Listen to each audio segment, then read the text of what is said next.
out, even though some sophomores, like Bo Jackson of Auburn, made a big splash. Bo ran for more than 1,200 yards and averaged 7.7 yards per carry.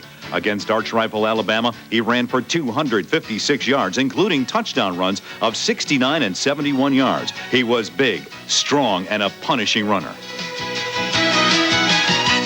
A junior at the Naval Academy, Napoleon McCallum had a big season, rushing for more than 1,500 yards and 10 touchdowns, including one against traditional rival Army. He averaged over 144 yards per game, and his 216.8 all-purpose yards per game was among the best in the nation.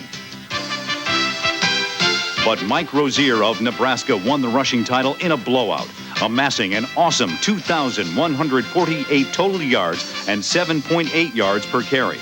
There was no doubt about the Heisman winner, the 11th straight for rushers. The winner of the 1983 Heisman Memorial Trophy from the University of Nebraska, Mr. Mike Rozier. After winning, Rozier had a kiss for his mother. It was pretty easy when you have big guys in front of you, 6'9", 280, 290. You know, people think it's just me doing all the work, but it's not. It takes 22 guys to win a ball game. We'll be back with more of the great rushing backs of the 1980s.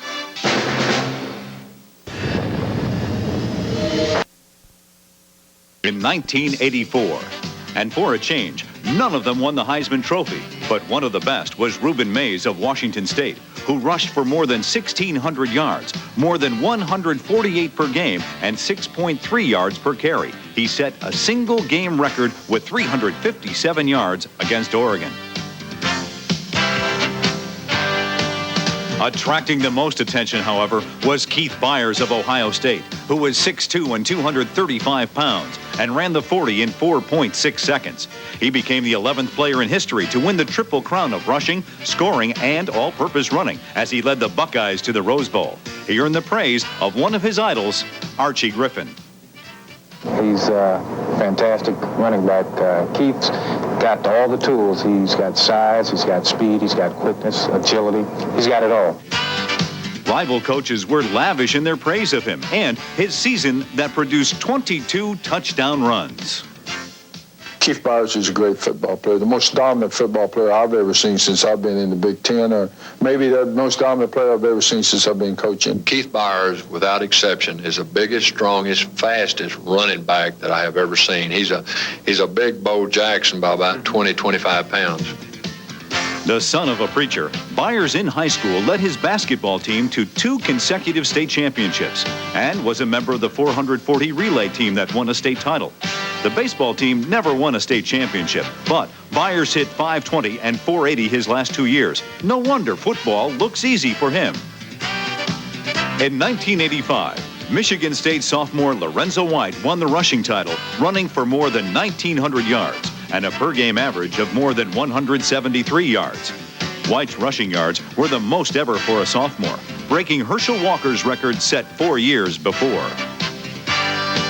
Meanwhile, at the U.S. Navy Academy, red-shirted Napoleon McCallum was pleased to be returning as a senior for the 1985 season.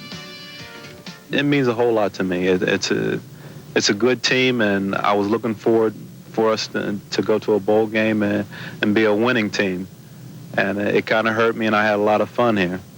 And I just wanted to come back and do that again. McCallum became the NCAA's all-time record holder in all-purpose yardage with 7,172. In his senior season, he scored 14 touchdowns and averaged 120 yards per game. Thurman Thomas, a sophomore at Oklahoma State, came on strong to finish 4th in the season's rushing derby with more than 1,500 yards and an average of more than 140 per game. His coach, Pat Jones, said Thomas was much more than just another good running back. He said this sophomore was the team leader.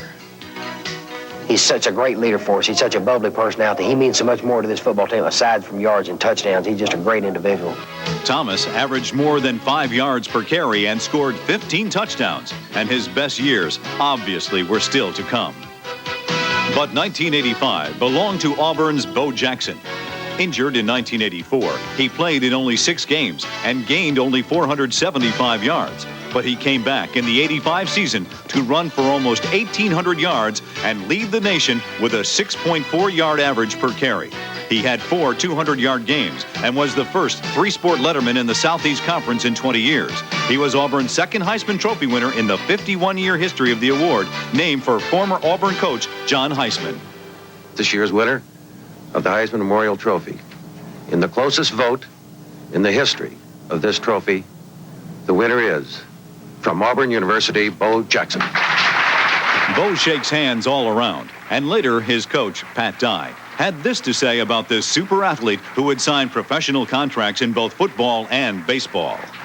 He's really been the rock that we built the foundation on, and that Bo's presence gave us a chance against everybody we played.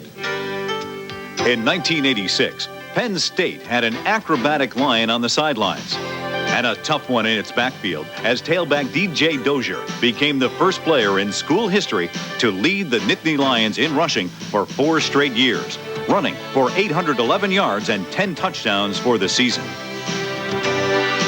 Brad Muster of Stanford ran for more than 1,000 yards, and against UCLA, he not only rushed for 183 yards, but also caught 4 passes for 28 yards and scored 2 touchdowns. Gaston Green was UCLA's top running back, racking up more than 1,100 yards, 14 touchdowns, and a per-carry average of 5.2 yards. He also averaged more than 113 yards per game. Alabama's Bobby Humphrey gained over 500 yards as a freshman, then stretched his total to more than 1,400 yards as a sophomore. He averaged 6.2 yards per carry. Brent Fullwood of Auburn, overshadowed in previous years by Bo Jackson, averaged a remarkable 8.33 yards per carry in rushing for almost 1,400 yards. Paul Palmer of Temple led the nation in rushing yards with 1,866. He averaged almost 170 yards per game and scored 15 touchdowns. He set a record for all-purpose running with 2,663 yards, and his deeds earned him the 2nd spot in the Heisman Trophy balloting. Palmer got so much attention that he became the most famous athlete in Temple history, moving ahead of Bill Cosby. We'll be back with more great running backs of the 1980s.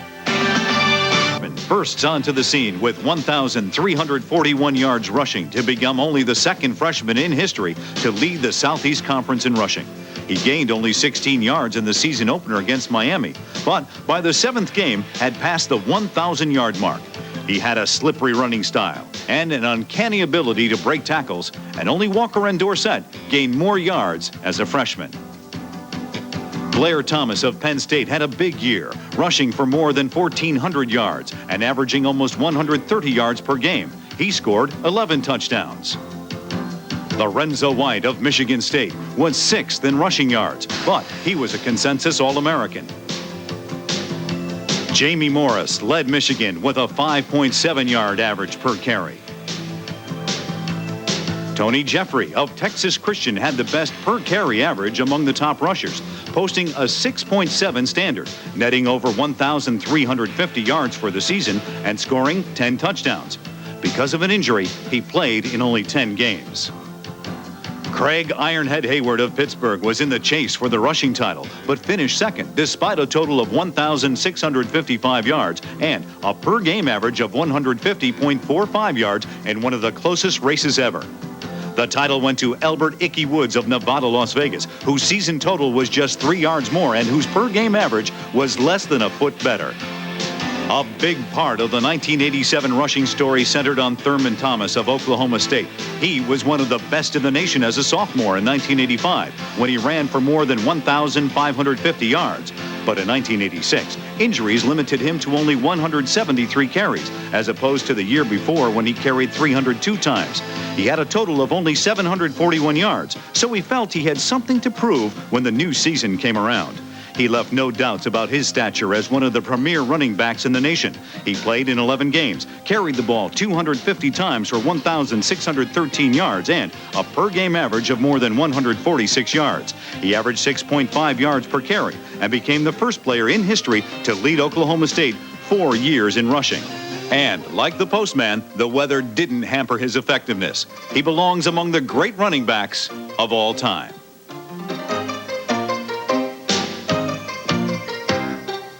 In 1988, there was no clear-cut favorite for the rushing title.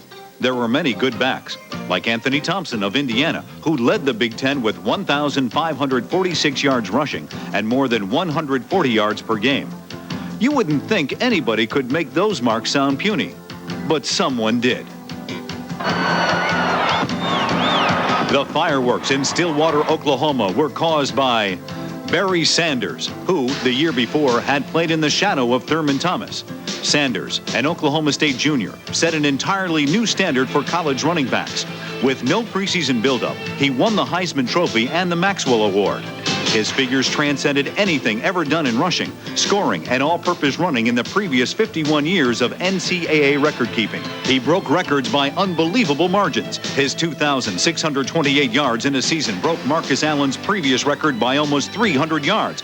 But he said he wasn't thinking about Heisman. The Heisman Trophy, that's a great award, given to supposedly the best college player. That's something that a lot of people dream about and, really wish they could obtain, but that's something that really isn't that important to me. Sanders broke the oldest record in the book, averaging 295.5 all-purpose yards per game to erase the mark of 246.3 yards set in 1937 by Colorado's Byron Whizzer White, now a Supreme Court justice. His biggest edge came in touchdowns, with 39 for the season. He wiped out the record of 29, set first in 1971 by Lydell Mitchell of Penn State and equaled in 1983 by Nebraska's Mike Rozier. At only 5'8", 197 pounds, he led the nation in kickoff return average. He clinched the Heisman in Game 8 when he ripped Oklahoma's defense for 215 yards. And OU coach Barry Switzer said of him, quote, "He can fly through a keyhole," unquote. Sanders had 3 300-plus yard games in the season. No other back in the history of NCAA Division I-A record-keeping ever had more than one in an entire career. By season's end, Sanders held 26 NCAA records, and it is unlikely any running back will ever come close to that. In 1989, James Gray had a good year for Texas Tech, rushing for more than 1,500 yards and 18 touchdowns and averaging 5.7 yards per carry. Emmitt Smith continued to set the pace for Florida, coming back from an injury-plagued sophomore season to post some outstanding numbers. He carried for 316 yards against New Mexico and was just 1 yard shy of the 1,600-yard mark for the season.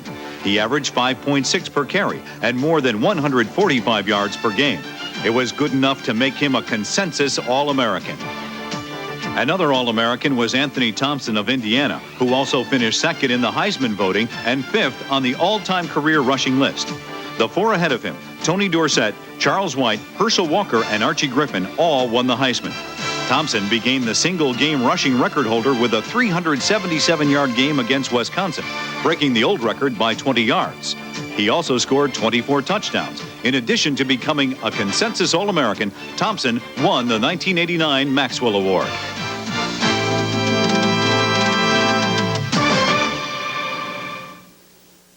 Have you ever created or invented a product? For college ball carriers, considering the harvest of Heisman trophies and other awards that running backs won. And when you add to the normal exceptional achievements of the top rushers, the supernatural season Barry Sanders had at Oklahoma State in 1988, you have a 10-year span that really is worth cheering about now and in the future.